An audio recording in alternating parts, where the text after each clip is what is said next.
Eder. Mech. Pallister. La mia vita è totalmente cambiata. Vivo da solo. Mi manca Liliana. Ho lasciato tutto ciò di Liliana al suo posto e intatta la sua parte del letto. Con l'avvocato Bevilacqua ci siamo opposti all'archiviazione. Vorremmo maggiore chiarezza. Vorremmo capire come e quando è morta Liliana. La procura dice che è lo stesso perché non ci sono reati. Per loro è indifferente la data. Non ci sono impronte, non ci sono segni che qualcuno le abbia fatto del male.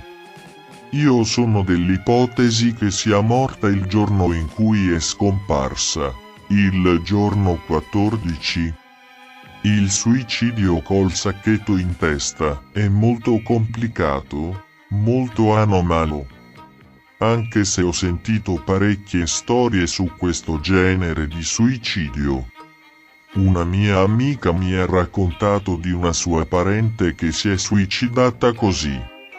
Io nel mio lavoro di fotoreporter di cronaca nera ho visto e seguito parecchi suicidi e omicidi.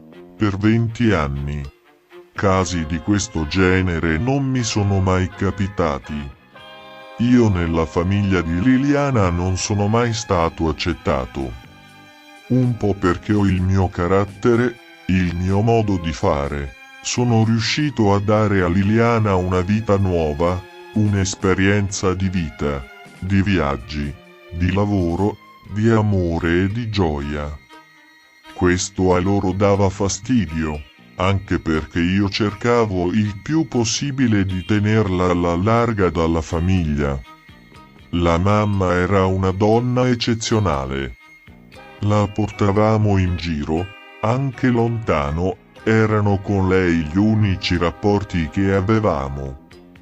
Quello che stanno facendo, loro non mi interessa, sono opinioni e pensieri loro. Liberissimi di farlo.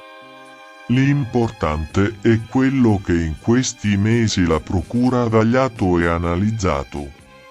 Pur avendo i telefoni non mi sono mai permesso di toccarli.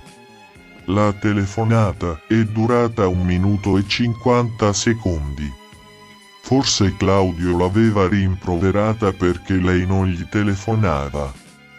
Questa telefonata nasconde qualcosa, perché quando Liliana non si è presentata a casa sua dove avevano appuntamento, lui ha reagito in modo veramente complesso.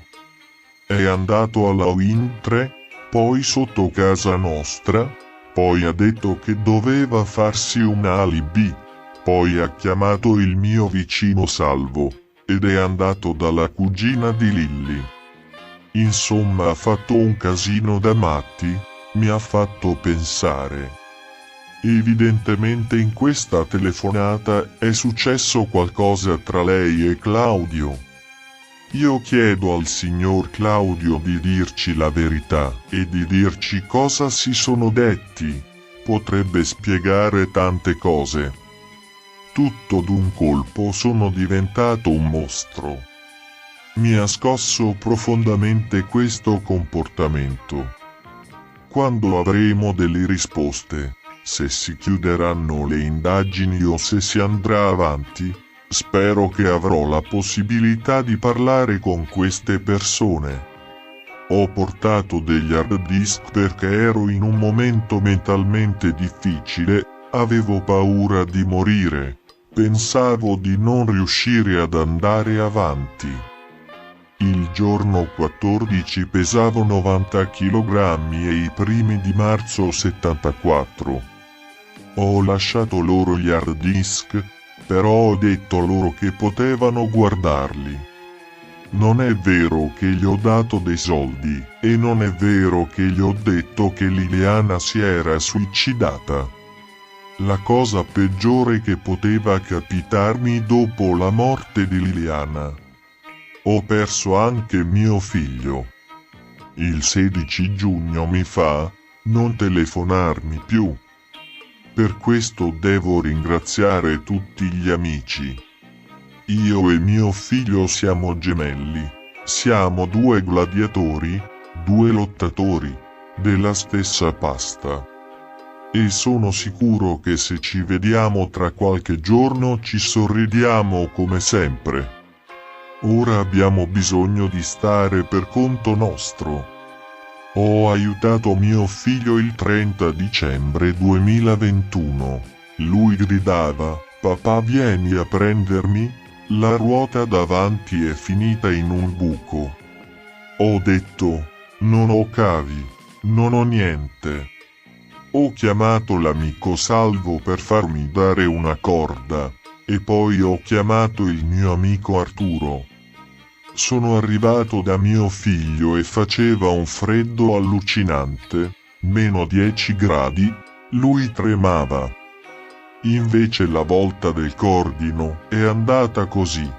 Ero con Chiara Ingrosso, giornalista di quarto grado, quando lei mi chiede una penna apro il cassetto e vedo i gomitoli di Spago, mando le foto alla polizia, porto tutto in questura.